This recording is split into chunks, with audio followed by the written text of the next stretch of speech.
After I had that interaction with one of my family members, I was hungry to the point where I said, oh, I cannot wait for a couple of years because I am going to show you that this is not a cutesy little thing that we're doing on the side. Now, obviously, there is some ego there and you're going to have to control that.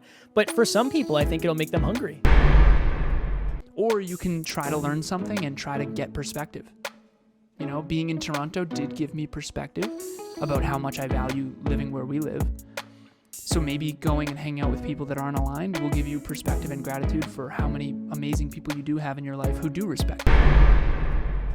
How can you let go of guilt during the holidays around if I'm working on my business, I'm missing family time, or the opposite, I'm having lots of family time, but I'm losing momentum on my business?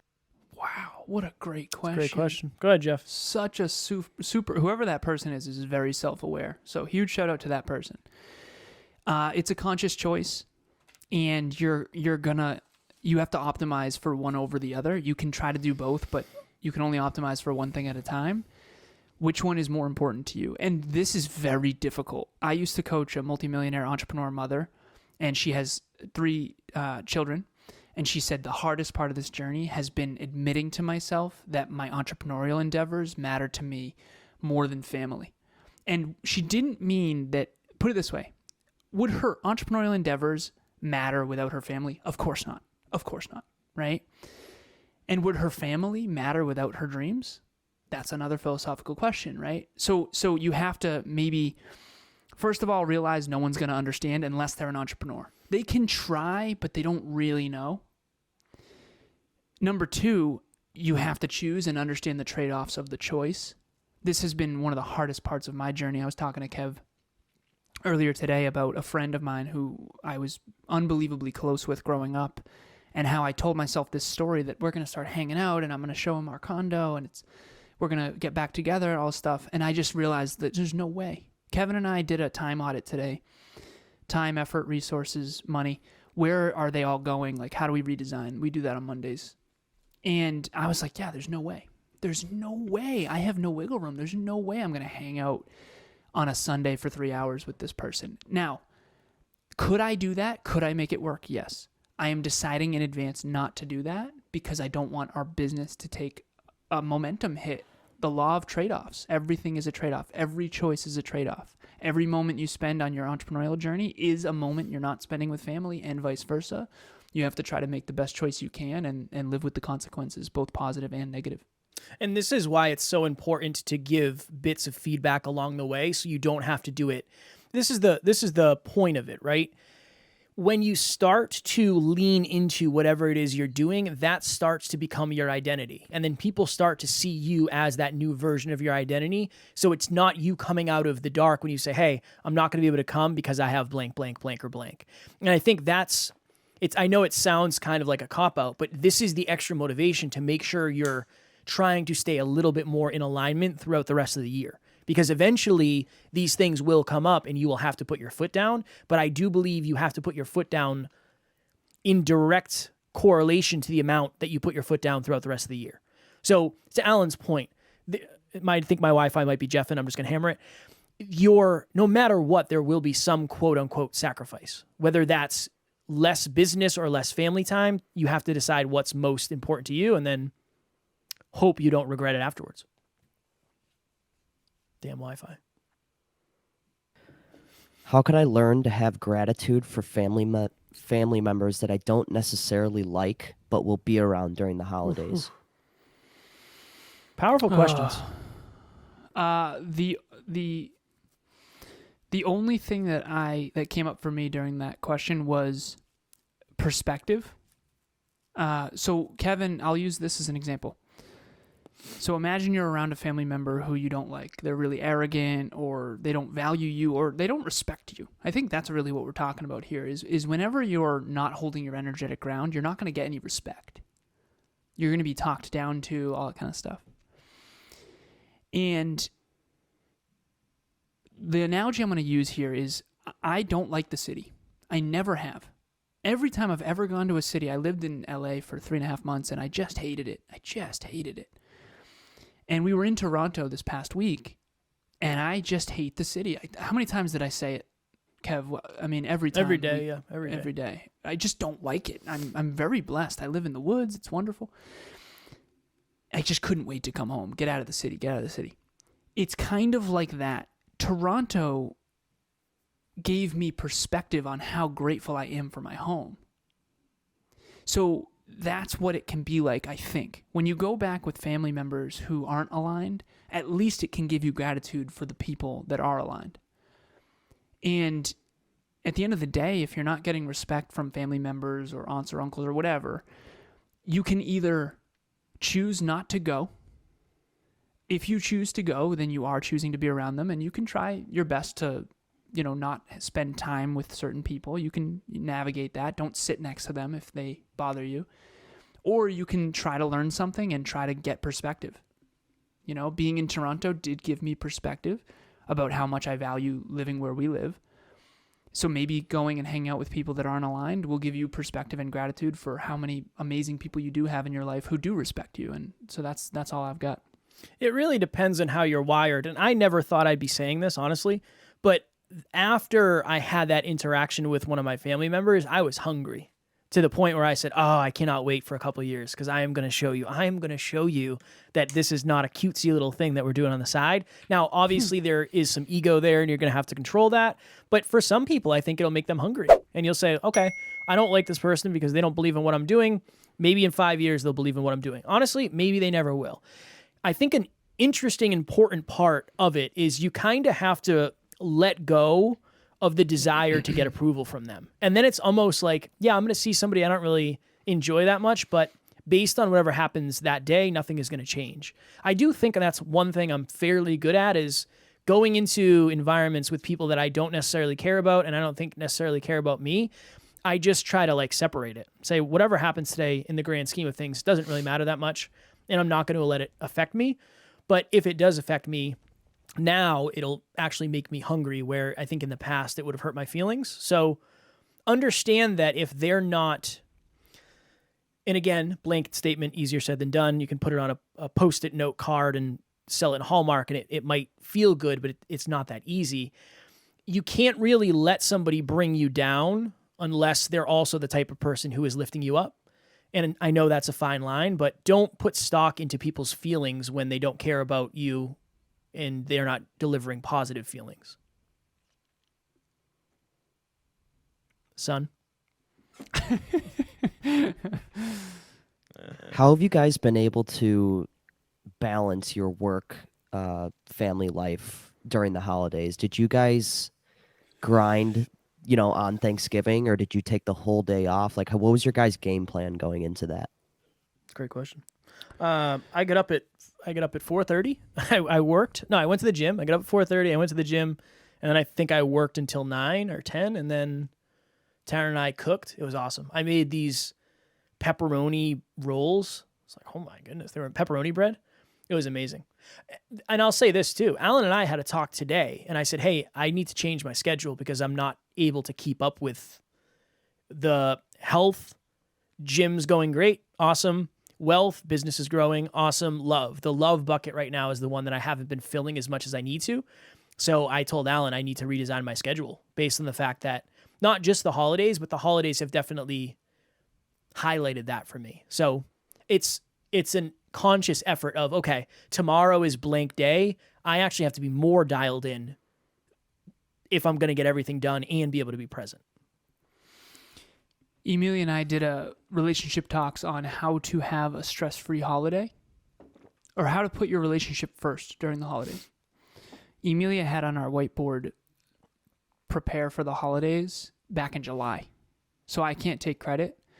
Any proactivity, so all day on Thursday, to answer your original question, Brandon, I took off and blocked it off for Thanksgiving, but I wasn't going to do any of the night before or any of the night of or day after. And our families did.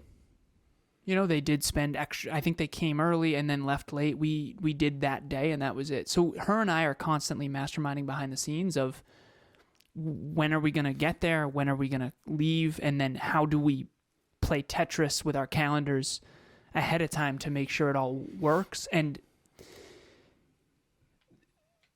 make no mistake about it. If you're a business owner, you're losing momentum during the holidays. I mean, no matter what. And that's just the reality. As a matter of fact, even if you're not a business owner, I mean, who here overate on Thanksgiving? 100%. I did. 100%. Definitely. Yeah, definitely. I did didn't not track. lose weight on Thanksgiving. I didn't track my calories. Me neither. And then, by the way, leftovers, who here is still eating Thanksgiving leftovers? I am. Birds. We do these Thanksgiving paninis. Emilia does these Thanksgiving paninis. Oh my God, unbelievable. Stuffing and cranberry sauce and turkey. Oh, the best. But yeah, no, fitness goals definitely took a hit, 100%. So the first answer is, to be truthful, you're taking a momentum hit on your goals every single holiday season, no matter what. If you figure that one out, you talk to me. Number two, can you minimize the momentum hit? Can you plan proactively in advance to make sure that you are optimizing for what's most important to you? If the holidays and family is what's most important to you, then this is not an issue, because you can always optimize for that. That's great. But if your business and your goals and your dreams are what's most important to you, which is most likely the case, because otherwise you would definitely not listen to Kevin and I, then you're going to have to make sure that the holidays fit into that versus you fitting that into the holidays. That's really the syntax here, is make sure your most important priority is you fit the holidays and family into that, versus if family is your most important priority, then make sure you fit your business into that. And I think that it's a choice, and I know those sound like the same thing, but they're two different lives right there. Hey guys, it's Alex Ramos, and I am happy that I was in group coaching for a second time. It definitely helps to have accountability. I'm happy that I invested in this because it was investing in me, and even better, I get to meet people that are doing the same exact thing to help themselves. And I need friends and close people around me like that, you know? So yeah, I really appreciated being in group coaching because of the accountability and because of meeting people. How would you guys recommend somebody breaks a tradition in their family, particularly a bad one? Just to give like an example, it's been challenging for me and Hannah this year. We're trying to save money and buy a house, and we're trying to figure out, money and presents and Christmas and all these different things. And I want to break the present tradition and keep it for kids. And my idea was to have I want to write, everyone gets a Secret Santa, and we just write heartfelt notes to each other. That's my idea. But how can you go about actually having that conversation with your family and breaking old traditions? Fire. My answer is deal with the massive critical people and judgment that are going to happen. I would say just do it. Just do that and then deal with the lash out.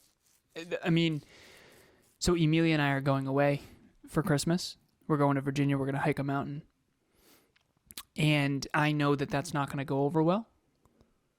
But we just decided we're going to do that, and we'll find a way to see everyone that we want to see in advance of that. So I would say do it, and then it's a choice, and then you have to deal with the judgment. Will your family talk behind your back? Yes. Will your family be upset? Yes. This is reality we're living in here, right? Will they have to deal with it and adapt? Yes, and they will. And some people will actually like it better, and some people definitely won't, and you'll be shunned from the family forever. I'm joking. But you will be ostracized to some extent, and that's just par for the course. And I think that some of these traditions really are very negative for the environment. I mean, this whole Cyber Monday, Black Friday thing, I mean, it's just not good. It's really messed up, honestly, a lot of it. And again, I'm not going to go down that road, but consumerism is not good for this planet, and we need to be much more conscious of what we're purchasing and why we're purchasing it. And don't get me wrong, I mean, I use plastic too, right? But there's a reason I have this water bottle and I refill this every day, because I don't want to use plastic water bottles every day. So I think we need to all be more conscious with our decisions, and I think some of these traditions really do need to break because they were built in an earlier time when things were very different. There's almost 8 billion people on this planet now. When these traditions were invented, I mean, how many people were there, right? Maybe 1 billion? I don't even know. I don't know, but it was a lot less. and things have changed, but yet we haven't. So there's something wrong with that. I would just say, be the one to evolve, and you're ahead of your time, Brandon. So it's going to take courage. It's going to take vulnerability. It's going to take humility, and you're going to have the lash back. Anyone in history who ever made positive change was always going against the grain of current beliefs, and that was always painful in some way. So, have courage and do your best, and hopefully it works out for the best in the long run, but definitely expect some lash out for sure. Yeah, being a leader is not easy. Leading something new often, it requires conflict, or it attracts conflict. I'll say that. Just to add to what Alan said, I would just add as many reasons as humanly possible. So when you're influencing somebody, if you can add the reasons that they would respect and respond to, that's always helpful. I know sometimes when I'm running behind or Alan's running behind, he'll say, yeah, new kitten, you know what it's like. It's like, I do. I know exactly what it's like to have a new kitten. I understand they get into so the reason is just as important as the request. That's what I would say. Make sure you stack the reasons. We're trying to save up for a house. We're looking to start a family in the future. Blah, blah, blah. That's what it is. I think people connect with the reasons far more than they connect with the result, honestly. That's what I would say. Quick one. Lightning round. Son? Holidays can bring up some feelings of loss. How can I honor that feeling without affecting those around me? Oof.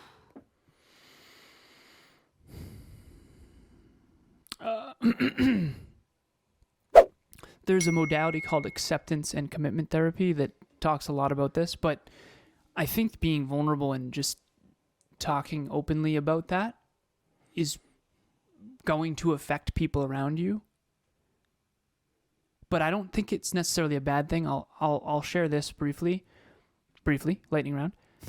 For the longest time, I never brought up my father's death because it always made the room I always thought it made the room uncomfortable because people don't know how to react. They feel bad. It brings the energy down. I get sad, and it makes everything sad. But I also think it's important. It's really important to live in the truth of how you're feeling and be vulnerable and talk about it. And I've learned so much from being able to talk about it. Even talking about it publicly is I never talked about it as a teenager. Never. I went 20 years barely ever mentioning it.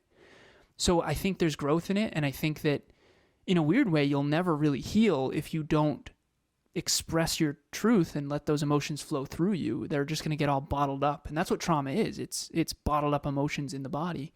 Obviously, it's more in depth than that, but I would say feel the feels, communicate and express your truth, and if it brings people down a little bit, it does. That's okay. It's better than bottling it up again and again and again and again. Find your rock. There's got to be, well, not necessarily. Ideally, you get to the point in your life where there is somebody who wants you to go to them with the stuff that you are afraid will bring other people down. That's what a rock is. And hopefully you have that relationship where you can share with one another, a safe place where you feel capable of being vulnerable and you feel like you can actually share the authentic truth. I think that's, no matter what, it's going to affect most likely whoever you share it with. But if that's the basis of your relationship, I'd say you're in very, very good hands. Next level, nation. We're talking about the holidays. And there is a new year that is coming upon us very, very quickly. A lot of us set New Year's resolutions. We set shallow goals that we end up falling off of in a couple months, a couple weeks, a couple days in some cases. Make 2023 the best year of your life by starting it with strength. Our 9th round of group coaching is starting on January 3rd. Link will be below and in the show notes for those listening to the replay. It's very affordable. We have payment plans. It's Alan and I bi-weekly. It's just awesome. I used to think to myself, what are the words I should say to help people understand the value of this? Alan and I have been studying this community for a long time. Everything we do is based on helping you get to the next level. Group coaching is very much the same, but a little bit deeper. So many of you know that I did a marathon one time and I went too hot out of the gate. The first half marathon was actually a lot easier than I thought it would be. I did it very well.